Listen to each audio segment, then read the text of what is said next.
Hey, it's Eloise. Quick heads up before this episode starts. What you're about to hear is from the Fertility Café archive. We're bringing some of our past conversations back because new listeners find this show every week, and these stories deserve to keep finding the people who need them. If you've heard this one before, give it another listen. Something always lands differently the second time. And if it's your first time, you're in the right place. Okay, let's get into it. Today, I'll share the specifics of egg donation, how it's evolved over time, key terms to know, and the different types of donation programs. Whoever thought making a baby could be so hard? Luckily, the fertility journey isn't meant to be traveled alone. Eloise Drain has helped hundreds of people build and grow their families over the last 15 years, and she's ready to share her insider knowledge and expertise with you. So grab a seat and let's talk fertility and alternative family building in the Fertility Café. Welcome to Fertility Café. I'm Eloise Drain. With the world of social media, people tend to believe almost anything that pops up on their timeline with no thought to the resource that provided the news or information. There's information constantly storming the internet, making it hard to know what's true and what's false. And as you can imagine, there are lots of myths and misconceptions surrounding egg donation and the world of alternative family building. As founder of Family Inceptions, a surrogacy and egg donation agency, and a 6-time egg donor, I've heard my share of misinformation. Today, I'll share the specifics of egg donation, how it's evolved over time, key terms to know, and the different types of donation programs. The information I'll share will provide a snapshot on egg donation that will help egg donors and recipient parents understand what they're getting into and why many people choose this option to create their families. So sit back as we explore the ins and outs of the egg donation journey. Let's start with the obvious. What is egg donation? Egg donation is defined as a safe, tested, and relatively non-invasive medical procedure that allows eggs to be retrieved from a healthy and fertile donor. The fertile woman, known as the egg donor, donates her eggs or oocytes to another woman to help her conceive. The recipient of the eggs can either be the intended mother, also known as the recipient mother, or it could be a gestational carrier. Egg donation provides the option in which the recipient mother can carry her own pregnancy, or in which it can be used in tandem with surrogacy. Egg donation was developed in order to help infertile couples, LGBTQ families, and single individuals who wish to start a family. The first successful egg donation pregnancy was in Australia in 1983. The U.S. had the first successful transfer in 1983 that led to a birth in February of 1984. Luckily, through technology, it's a common practice now throughout the world and has very successful outcomes. I know we're speaking about egg donation in this show, but I wanted to point out that if a woman is completing IVF and using her own genetic material to carry herself, or with the assistance of a gestational carrier, she'll complete the same process as what a donor must go through. And if she's working in tandem with a gestational carrier, she'll also need to complete similar medical screening as well. It's important to note egg donation is highly regulated. It's treated just like any other tissue or organ that gets donated, and the FDA has strict rules and regulations that must be followed by all fertility clinics. Do you remember biology class? Honestly, until I got in this field, I sure didn't. Truth be told, when I started hearing terms that aren't really used on a regular day-to-day conversation, I had to look up some definitions. So bear with me, I'm going to give you a quick rundown. I've already shared one of the terms, oocyte, which is the immature eggs that would be retrieved from the egg donor. Often you'll hear professionals in the industry refer to the donor's eggs as oocytes, ova, or ovum. I spoke about this previously. When seeking alternative family building, it's impossible to do anything without the use of IVF, or in vitro fertilization, which is a series of procedures and techniques where a woman's eggs and a man's sperm are combined in a lab in order to create an embryo. A woman's eggs develop inside fluid-filled sacs inside the ovaries called follicles. Controlled ovarian hyperstimulation is a technique used by taking hormone medications that stimulate the ovaries to produce multiple eggs. After the IVF cycle, hopefully a number of viable eggs are produced. To freeze the eggs or even the embryos, also referred to as cryopreservation, it goes through vitrification or flash freeze, which is freezing the egg or embryo with extremely rapid cooling so that ice crystals never form around it. The egg or embryo is literally frozen in time. Whatever stage it was in, it will stay in until thawed. Then we have a gamete, which is a mature sexual reproductive cell, such as an egg or sperm, that unites with another cell to form a new organism. And when the male gamete and female gamete meet, it's called a zygote. The single-celled zygote begins to divide and eventually becomes a blastocyst. In the medical clinics, you'll hear reference to blastocyst embryos. Almost all clinics do the extended 5 or 6 day blastocyst transfer as they believe it produces a more successful outcome. Embryos that survive this to this stage of development has a high implantation potential once transferred into the uterus. OHSS is ovarian hyperstimulation syndrome, and I'll go into detail later in the show about what this is. FET, or frozen embryo transfers, is what the majority of clinics are all doing, and in all honesty, would prefer to do if possible. I'll share why shortly. Have I lost you yet? Are you bored? Sorry. Why does all this matter? Well, because knowing the foundation of this process can better help you visualize the process. And when the time comes when you're speaking to a medical or legal professional and they begin using some of this terminology, you can easily follow what they're talking about. If you're embarking on this journey, regardless of your role as an egg donor or a recipient parent, there's several decisions you'll need to consider on how you want to complete your journey, what type of arrangement you're comfortable with, what program would work best for you. Are you going to work with a fertility clinic, frozen egg bank, egg donation agency, or go the independent route when it's time to find your egg donor or when you're ready to donate your eggs? What about fresh versus frozen embryo transfers? Is one better than the other?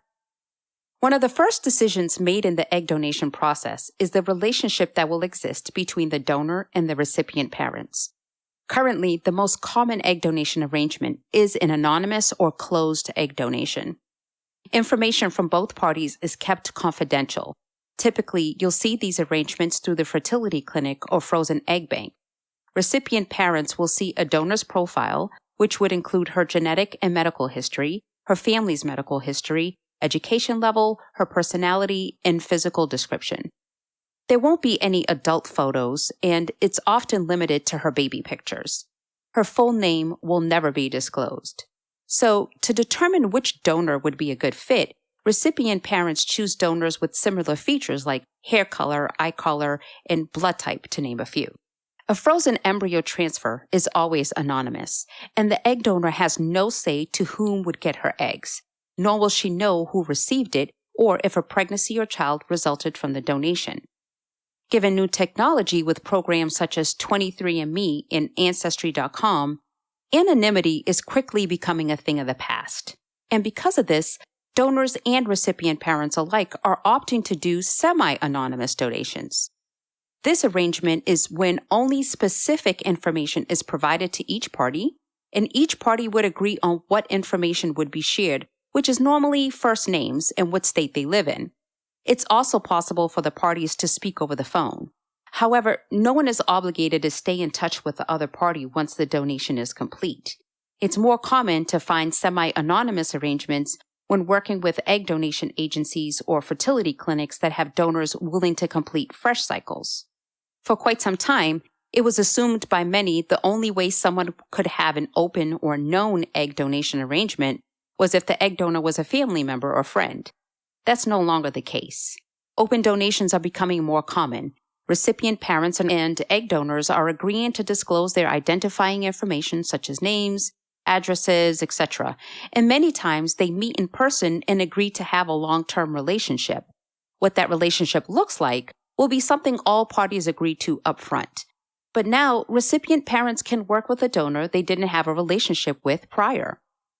Often you'll find the open donation arrangements through egg donation agencies, or if you go the independent route.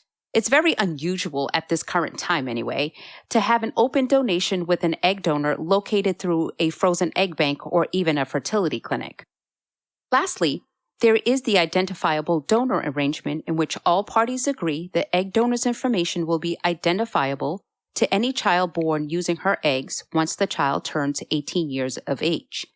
there is a push for open donations, or at least the identifiable donor arrangements, not just because of the development of DNA and genetic technology, but ultimately for the sake of the child that will result from these donations. For most people, knowing their genetic history is important, and it helps with medical questions they might have. Over time, people conceived via donors have expressed the importance of understanding their genetics and knowing where they come from. Regardless of the donor arrangement, egg donors have absolutely no parental rights of children that may result from their donations. Once the eggs are donated, there is nothing further an egg donor needs to do. In my own personal egg donor journeys, I experienced several different arrangements. I first learned about egg donation on my first trip to California. I had donated kidney to my cousin, and after surgery, he wanted me to visit him as you guessed it, he lived in California. While there, I saw an ad for egg donation. Definitely something I thought I could do. By that point, I already had 3 children, and I didn't have any issues getting pregnant. I kept it in the back of my mind, and a little over a year later, decided to reach out to the agency to see if I could apply. I submitted my application, and I was told it would be near impossible to match me because I was African American and Black women didn't have infertility issues. Clearly, we know that's not correct, but information wasn't readily available 20 years ago like it is now. Eventually, I was matched. My first journey was an anonymous arrangement. I had no clue who the recipient families were. I assumed they were another Black family and that they also didn't receive any of my identifying information. Truth be told, it was not the greatest experience, and honestly, I felt used. I didn't get any guidance from the agency. Once I was matched, I pretty much had to figure it out on my own. Meds were shipped to me.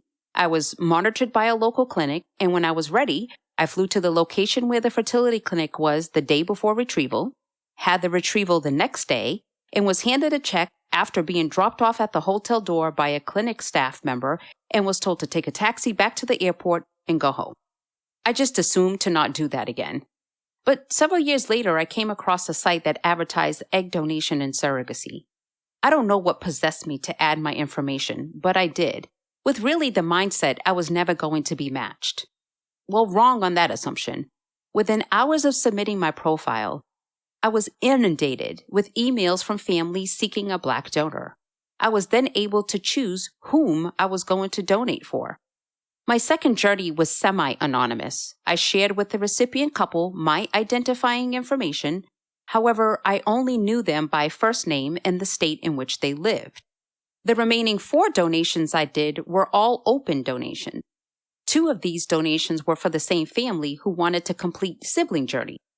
I was comfortable enough with the recipients that I actually stayed in their homes while I was completing my journeys. I've had the opportunity to meet the children from my open donations, and I'm friends with their parents to this day.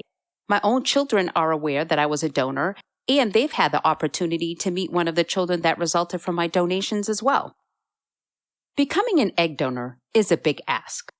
But what I've learned in my life is that the secret to living is giving. I know, that sounds corny as hell, but it's true. Whether it's your time, your money, or in this case, your eggs, it makes a significant impact for so many, and you can't even imagine how many lives you will touch by your willingness to do this for someone else. But it really does give you a gratifying feeling knowing you are the one who helped make this impact.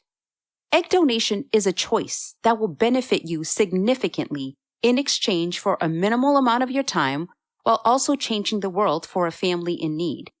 But it's not for everyone. Perhaps the biggest part of becoming an egg donor is meeting the requirements. Not all women can donate. Programs vary in the criteria they set to determine who would be a good candidate. The basic requirements to become an egg donor are to be between 21 and 32 years old, free from any sexual transmitted diseases, non-smokers, non-drug users, and have no family history of genetic diseases or family history of mental illness. You'll be required to complete medical and psychological screening. The fertility clinic will screen you for general medical health, completing a physical and gynecological exam, infectious disease screening through blood and urine tests, and inherited disease screening through a blood test as well. Further, you're required to meet with a licensed mental health professional to complete a psychological evaluation. Once the results are back from the screenings, you'll be notified if you're qualified to move forward with the actual donation process. What's fascinating is women are born with all the eggs we're ever going to have, and we don't make any new eggs during our lifetime. We're born with approximately 2 million eggs, but each month, thousands die even before we reach puberty. By the time we become teenagers, we have about 350,000 remaining eggs, and every month, they gradually die off until we reach menopause. When someone is considering becoming an egg donor, sometimes there's a fear that you won't have enough eggs for when you're ready for your own family. I don't want to say it could never happen. However, that would be an unusual case. In egg donation, the goal is to obtain several mature eggs. It's difficult for anyone to know how many eggs you would produce because it's different for everyone. Through the controlled ovarian hyperstimulation process, you'll take various daily injection medications which will stimulate your ovaries to produce the eggs. Once the eggs are removed, or harvested as it is also referred to, it can either be fertilized immediately or frozen to be used later. The goal is for you to produce several eggs, which increases the probability of healthy, fertilized embryos. Now let's talk about the risks. It would be extremely partial of me to only share one side of the egg donation process and pretend as if there aren't any risks involved. I'm not here to be misleading in any way. I believe the more information people are equipped with, the better they can decide what best fits their own lives. As with everything in life, especially in the medical arena, there are some risks involved with egg donation. It's common to feel some discomfort during the egg donation process. Some women develop soreness or mild bruising around the injection site. You may even experience breast tenderness, mood swings, and even mild fluid retention, just like you would when you have your menstrual cycle every month. These are considered normal symptoms. Occasionally, the medications can cause more hyperstimulation than intended, known as ovarian hyperstimulation syndrome, or OHSS. This occurs when the ovaries have an exaggerated response to the hormones given to increase egg production. There are varying levels to OHSS: mild, moderate, and severe. Mild OHSS will cause abdominal pain and swelling. It normally goes away after your next period. Moderate OHSS are similar symptoms as mild, however more intense, where pain meds may have to be taken, but again should go away after your next period. Severe OHSS is the rarest but can cause serious medical complications such as blood clots, kidney failure, and fluid buildup in the lungs. Severe cases have occurred in about 2% of the population completing an egg retrieval process. Fortunately, in order to govern this risk, the fertility clinics take every precaution and monitors the cycle very closely. You'll be required to attend doctor's appointments every other day while you're on medications. And if there is a concern that there would be OHSS, the fertility clinics will cancel the cycle and not move forward. It's actually happened to me. I'll share the step-by-step egg donor process and go much more in depth about what the egg donor journey looks like in a future episode. Just like in surrogacy cases, there are compassionate or altruistic donors as well as compensated donors. In a compassionate egg donation situation, you would not receive or receive very little compensation for your time and discomfort. In a compensated journey, you would receive compensation, and that compensation will vary. Different programs offer different comps. All costs for the entire journey are paid for by the recipients, not the donor. Egg donors can receive anywhere from $5,000 to $10,000, and even more if there is a greater demand for their specific genetics. The compensation a donor would receive is not based on how many eggs are retrieved or based on the number of embryos created. The compensation is based on the time involved, her pain and suffering, and the risk. Compensation for the various programs are similar. However, donors that are in higher demand often receive higher premiums. Egg donation has evolved since I first started 20 years ago. Recipient parents were given the option on whether they wanted to do fresh or frozen cycles, as there were concerns that the success rate would be different depending on which method they used. Fresh versus frozen eggs or even embryos aren't really much of a thing anymore. Thanks to the freezing technology, vitrification or flash freeze, frozen embryo success rates are now as high as that of fresh embryo transfers. More clinics are opting to complete frozen over fresh transfers, and some no longer even offer fresh embryo transfers. It used to be if you wanted a fresh cycle and you were completing egg donation, you had to have patience and flexibility from both the egg donor and the recipients. Fresh cycles were completed real time. The donor didn't begin her cycle until after she was selected, so there was more lead-up time to get her eggs and ultimately to having an embryo transfer. There was a synchronization of menstrual cycles that occurred between the donor and the recipient mother or gestational carrier cycle. The hopes was that the eggs could be retrieved and fertilized just in time to be transferred directly to the uterus without having the need to be frozen. But then technology was vastly improved with vitrification, and screening such as PGS or pre-implantation genetic screening or PGD, pre-implantation genetic diagnosis, was vastly improved. These tests are performed after an embryo is created to check for genetic abnormalities and chromosomal disorders. If tested is desired on the embryo prior to transfer, you wouldn't be able to do a fresh embryo transfer. The embryos need to be frozen to complete these tests. Frozen embryo cycles are more routine because it does offer more benefits. One, of course, it's ready to go as soon as recipient mother or the gestational carrier are ready to go. There's no lag time spent trying to align menstrual cycles. It provides a lot of flexibility in coordinating schedules, travel, and could speed up the time for transfer. Not to mention, frozen embryo transfers are also less expensive than fresh embryo transfers. For many, the concern with completing a frozen transfer is if the embryo would survive the thaw process. I wouldn't be concerned with that too much now. Frozen embryos are still high quality and have a very good success rate. In some clinics, even better than fresh. I know. All this information is all fine and good, but how do you know where to find an egg donor or where you want to donate? This is the start of your decision-making process. Do you work with a fertility clinic in-house donor database, frozen egg bank, egg donation agency, or go the independent route? It's best to inquire with a fertility clinic while you're doing your research as to what options they have. Banks can be standalone facilities and/or part of a fertility clinic. If it's a standalone facility, the bank can ship the eggs to the fertility clinic of choice. Generally, if a frozen bank is part of a fertility clinic, you may only access available eggs if you're working with that facility or their clinic's network. Now, that's not always the case, but it's currently the most common. Frozen egg banks are also the most cost-effective option for a recipient. There are still many fertility clinics that only offer in-house egg donor database options where they have pre-screened candidates, but she doesn't begin the full medical screening or actual medication and retrieval process until after she has been selected. Then there are egg donation agencies, which are often separate from a clinic. If you find an egg donor through an agency, the agency will work directly with the fertility clinic of choice and manage the process with the individual chosen. Independent journeys are when the egg donor and recipient have found themselves directly and agreed to work with each other. You still must go through the fertility clinic to complete the medical process, but there are no middlemen connecting you. There are various platforms in which individuals advertise that they are either looking to become or looking for an egg donor. Each program offers different options for your family building needs. As a recipient parent, it's important to consider what your family goals are regarding how many children you would like to have.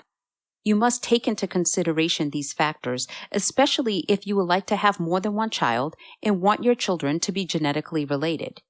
You'll want to take into consideration how likely will the eggs produce embryos and how many embryos will be produced. Unfortunately, a transfer doesn't always take on the first attempt. If you only have one embryo, would you start the process all over again? Frozen egg banks are the quickest and the least expensive way to find donor eggs, which are already produced and ready to be fertilized. Banks sell eggs in lots of 6 per batch. Provided there are enough eggs, you may purchase more than one lot from the same donor. You can rest assured that the facility has fully screened the donor, and you'll be able to select the eggs produced by your donor who meets your desired criteria. You'll receive medical and genetic history on her and her family, education level, and information on her physical characteristics and personality. You'll likely only see childhood photos, but sometimes you may see adult photos. This will vary on the bank. If you're working with a fertility clinic that offers a frozen egg bank, usually their donors are local and for anonymity purposes will only share the childhood photos. However, if you work with facilities that are nationwide, you may see adult photos. If you're an egg donor, a bank, once you're selected, can move you through the process fairly quickly. You undergo medical screening, sign consent forms, start your meds, have your retrieval, receive your compensation, and you're done. But remember, you'll have no say who gets your eggs or how many people they're offered to. It's understandably a personal choice. If you're a woman who wants information or more detail on who you're donating to, a frozen egg bank may not be the best option. If you're okay with not knowing, then you may find donating through a bank is quick, efficient, and fulfilling. Frozen egg banks also have a stricter guideline on the donors they allow into their program. As mentioned earlier, if you decide to work with the fertility clinic's in-house egg donor program, the donor is usually pre-screened, but may not have completed all of her screening and no eggs have been retrieved yet. Once recipient parents select a donor, the clinic will complete her medical cycle and retrieve the eggs. Unlike frozen banks, usually you will receive all the eggs produced by the donor. As an egg donor, the downside to working with the fertility clinic's in-house program would be the waiting to be matched period before you can start the process. More than likely, once you're chosen, you're completing a donation for one family. Sometimes the clinic may ask you to complete a shared cycle, which means the eggs produced would be split between two families to help with cost. But that doesn't happen all the time. And through an in-house program through a clinic, it's still an anonymous arrangement.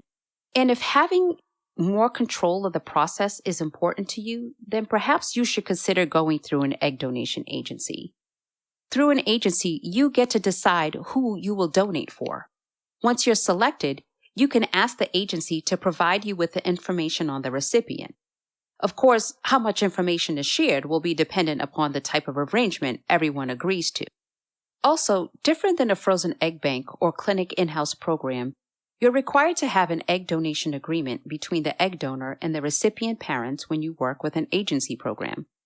This agreement stipulates the rights, responsibilities, and desires of all parties. It'll also detail the outcome of the type of relationship going forward.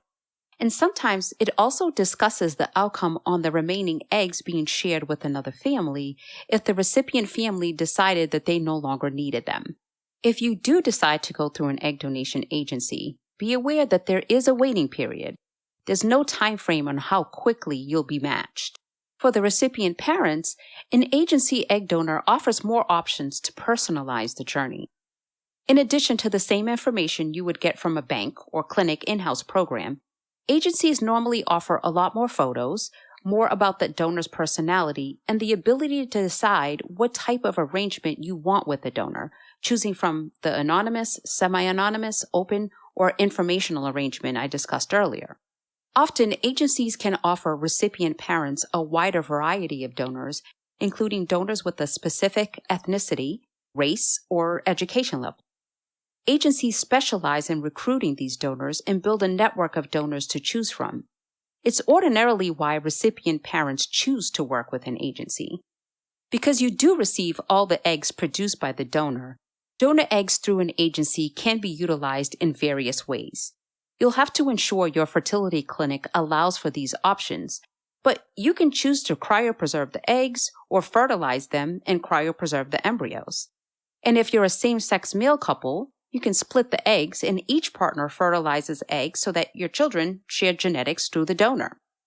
Having excess eggs can minimize any anxiety over finding the same donor in the future to complete sibling journeys or to complete additional attempts if need be. Thanks to technology, excess eggs or embryos are still able to be frozen.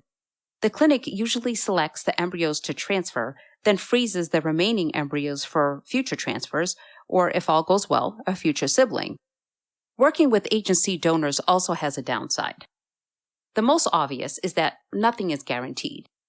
You're using a live donor in a fresh donation cycle, and there is always a chance that the donor won't produce enough viable eggs. And financially, an agency donor will cost more than a frozen bank or even fertility clinic's in-house donor program. Unless it's a shared donor cycle, you're paying the full cost of the donor's medical and psychological screening, travel if needed, legal costs, compensation, agency fees, and the clinic's cost to complete the IVF. Regardless of the program, the medical process for the donor, once she is selected, will be the same. As mentioned previously, all donors must go through a medical and psychological screening, genetic screening, infectious disease screening, genetic testing, and drug screen. The difference will be the time frames.